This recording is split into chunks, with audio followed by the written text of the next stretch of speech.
Indonesia জনসংখ্যার দিক দিয়ে বিশ্বের বৃহত্তম মুসলিম রাষ্ট্র। ঐতিহাসিক মাসুদি এই অঞ্চলের নাম উল্লেখ করতে গিয়ে লিখেছেন জুজুরুল মহারাজ মানে মহারাজার দ্বীপপুঞ্জ। অপর ঐতিহাসিকগণ এ অঞ্চলের পরিচয় দিয়েছেন সুমাত্রা, জাভা প্রভৃতি দ্বীপের মাধ্যমে। কেউ বলেন ইন্দোনেশিয়া শব্দটি ইন্দো এবং নেশিয়া দুটি শব্দের মাধ্যমে গঠিত। ইন্দো মানে হচ্ছে হিন্দু এবং নেশিয়া মানে হচ্ছে দ্বীপপুঞ্জ। এমনিভাবে অনেক ঐতিহাসিক এই অঞ্চলকে হিন্দুস্তানের পূর্বাঞ্চলীয় দ্বীপপুঞ্জ হিসেবে পরিচয় দিয়েছেন। কেউ এর নাম দিয়েছেন সবুজ ভূখণ্ড। তবে খ্রিস্টীয় ঊনবিংশ শতাব্দী থেকে এই অঞ্চলটি ইন্দোনেশিয়া হিসেবে পরিচিত লাভ পায়। ভৌগোলিকভাবে এই অঞ্চলে ছোট বড় মিলিয়ে প্রায় 17,000 দ্বীপ রয়েছে। এর পাশাপাশি ঐতিহাসিকভাবে মালয়েশিয়া এবং মালদ্বীপ প্রভৃতি রাষ্ট্রগুলো ছিল এই অঞ্চলের অন্তর্ভুক্ত। তবে ইন্দোনেশিয়ার মাত্র 600টি দ্বীপে রয়েছে জনবসতি, যেখানকার প্রায় 85 থেকে 97% মানুষই মুসলিম। বৃহৎ এই অঞ্চলে ইসলামের আগমন ঘটেছিল কোনো যুদ্ধ বিগ্রহ এবং তীর তলোয়ার নিগ্রহ ভীতি রেখেই।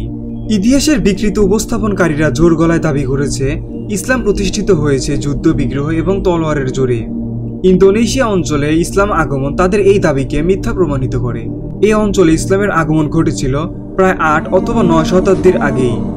ঐতিহাসিক সূত্রগুলো বলছে হিজরি 2য় শতাব্দীর শেষে অথবা 3য় শতাব্দীর শুরু লগ্নে সুমাত্রা এবং মালয় দ্বীপপুঞ্জের কিছু বন্দরে মুসলিম ব্যবসায়ীগণ নিজেদের ব্যবসায়িক ঘাঁটি স্থাপন করেন। বর্তমান জর্ডানের আম্মান, হাজরামাউত এবং ইয়ামানের দক্ষিণ উপকূলের ব্যবসায়ীগণ সবার আগে এই অঞ্চলে আগমন করেন এবং সুমাত্রার পশ্চিম উপকূলে নিজেদের ব্যবসায়িক ঘাঁটি স্থাপন করেন। এই ব্যবসায়ীগণ ছিল শাফিঈ মাযহাবের অনুসারী। কতক সূত্রের ভাষ্য হচ্ছে আব্বাসী খলিফা হারুনুর রশিদের সময় কজন ইন্দোনেশীয় ব্যবসায়ী বাগদাদে সফর করেন। সফর থেকে ফেরার পথে তারা নিজেদের মধ্যে ধারণ করে নিয়ে যান ইসলামের শাশ্বত আকীদা বিশ্বাস। অতঃপর নিজ নিজ অঞ্চলে তারা পৌঁছে ইসলামের দাওয়াতকে বিস্তৃত করার মহতী মিশনে নিবেদিত হন। এদিকে প্রাচ্যবিদ Thomas Arnold the preaching of Islam গ্রন্থে বলেছেন খ্রিস্টীয় 7ম শতাব্দীর শেষ দিকে এসে শ্রীলঙ্কার পথ ধরে চীনের সাথে মুসলিমদের ব্যবসায়িক প্রসার ঘটে। এর ফলে 8ম শতাব্দীতেই সেখানে আরব ব্যবসায়ীদেরকে দলবদ্ধভাবে চলাফেরা করতে দেখা যায়। পর্তুগিজ ফিরিঙ্গিদের আগমনের আগ পর্যন্ত খ্রিস্টীয় 10ম থেকে 15শ শতাব্দী পর্যন্ত সময়ে প্রাচ্যের আরবরাই ছিল এই অঞ্চলের বাণিজ্যের শীর্ষে অবস্থানে। ছিল না তাদের কোনো প্রতিদ্বন্দ্বী। এই থেকে আমরা জোরালোভাবে এই ধারণা পেতে পারি যে আরবরা বেশ আগে থেকে এই অঞ্চলে তাদের ব্যবসায়িক ঘাঁটি প্রতিষ্ঠিত করে নিয়েছিল। জাভা দ্বীপ ছিল মূলত ইসলাম প্রচারের ঘাঁটি। ঐতিহাসিক সূত্রগুলো থেকে এই অঞ্চলে ইসলাম প্রচারের ক্ষেত্রে হাজরামাউত এবং আম্মান অঞ্চলের মুসলিমদেরকে গুরুত্বপূর্ণ ভূমিকার কথা জানা যায়। সেই হিজরি 1ম শতাব্দীতে ইসলাম প্রচারের উষালগ্ন থেকে 10ম হিজরি শতাব্দীতে পর্তুগিজ ফিরিঙ্গিদের আগমন পর্যন্ত সহস্র বছর ধরে এই সামুদ্রিক নাবিক এবং ব্যবসায়ীগণ এ অঞ্চলে ইসলাম প্রচারে অসামান্য ভূমিকা রেখেছেন। এমনকি তাদের মধ্যে অনেকেই নিজেদের ভিটেমাটি ত্যাগ করে মালয় দ্বীপপুঞ্জের বিভিন্ন স্থানে বসতি গেড়েছেন। এমনকি তারা জাভা দ্বীপপুঞ্জে তারা পৃথক পৃথক স্বাধীন প্রতিষ্ঠা করতেও সক্ষম হয়েছেন। জাভার পশ্চিমাঞ্চলের রাজা হাসানুদ্দিন প্রতিষ্ঠা করেছিলেন বান্তাম রাজ্য। এদিকে জাভার পূর্বাঞ্চলে সানাকানি নামক এক সামরিক শক্তি প্রতিষ্ঠা করেন মাতরাম রাজ্য। এভাবেই জাভা দ্বীপটি হয়ে ওঠে এই অঞ্চলে ইসলাম প্রচারের প্রধানতম কেন্দ্র। এখান থেকে অন্য দ্বীপগুলোতে ইসলাম ছড়িয়ে পড়ে। এছাড়াও সুমাত্রা দ্বীপের উত্তরে গড়ে উঠেছিল আতসিহ রাজ্য এবং দক্ষিণে গড়ে উঠেছিল বালমাওয়াং রাজ্য। এদিকে 1832 হিজরিতে ফাতেমীয়রা জাভা দ্বীপের মধ্যাঞ্চলে দিমাগ রাজ্য প্রতিষ্ঠা করে। এভাবেই চলতে থাকে ইন্দোনেশিয়া অঞ্চলে ইসলামের যাত্রা। এক দ্বীপ ক্রমান্বয়ে ছড়িয়ে পড়ে আর এক দ্বীপে এবং কোনো যুদ্ধ বিগ্রহ ছাড়াই। এই বিশাল অঞ্চলে ইসলাম ছড়িয়ে পড়েছিল তার সুবিমল আহ্বান নিয়ে।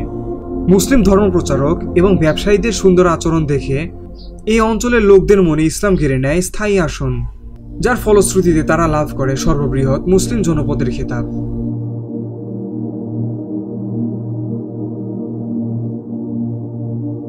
দারিদ্র এবং খ্রিস্টান মিশনারির প্রকোপে আক্রান্ত বর্তমান ইন্দোনেশিয়ার সর্ববৃহৎ এই মুসলিম জনপদের বর্তমান অবস্থা খুবই জটিলতময়।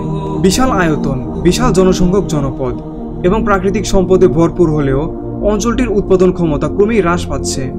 এদিকে সমুদ্রের উচ্চতা বেড়ে যাওয়ার আশঙ্কায় অতি সম্প্রতি দেশটির রাজধানী জাকার্তা থেকে বর্নিওতে স্থানান্তর করা হয়েছে। দেশের নিরক্ষরতা এবং বেকারত্বের হার ক্রমেই বেড়ে চলেছে।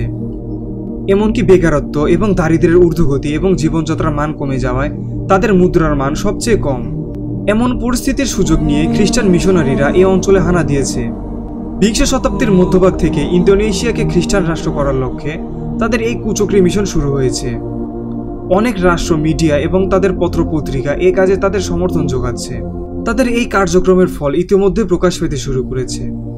ইন্দোনেশিয়ায় মুসলিম জনসংখ্যা শতকরা 97% থেকে কমে এসেছে। বহু অঞ্চল যেখানে ইসলাম প্রতিষ্ঠিত হয়নি সেই অঞ্চলগুলো খ্রিস্টানদের নিয়ন্ত্রণে গিয়েছে। পূর্বাঞ্চলীয় ইস্ট নুসা তেনগারায় মুসলিম জনসংখ্যা কমেছে। এই অঞ্চলটি 111টি দ্বীপের সমন্বয়ে গঠিত, যার মধ্যে সর্ববৃহৎ দ্বীপটি হচ্ছে তিমুর। এখানকার অধিকাংশ লোকই খ্রিস্ট ধর্ম গ্রহণ করেছে। বর্তমানে পূর্ব তিমুর একটি স্বাধীন রাষ্ট্র হিসেবে জাতিসংঘে স্বীকৃতিপ্রাপ্ত এবং এই অঞ্চলের মুসলিম জনসংখ্যা 1%-এরও কম। তবে ইন্দোনেশিয়ার তৌহিদি জনতার ইসলামী মূল্যবোধ ইসলামী অন্যান্য দেশের থেকেও অনেক উন্নত। বর্তমান সময়ে ইন্দোনেশিয়া ইসলামের দাওয়াতে অনেক এগিয়ে।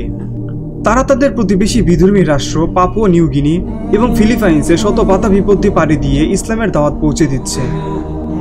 ইন্দোনেশিয়ায় ইসলাম আছে এবং ইসলামী বিজয় হবে ইনশাআল্লাহ।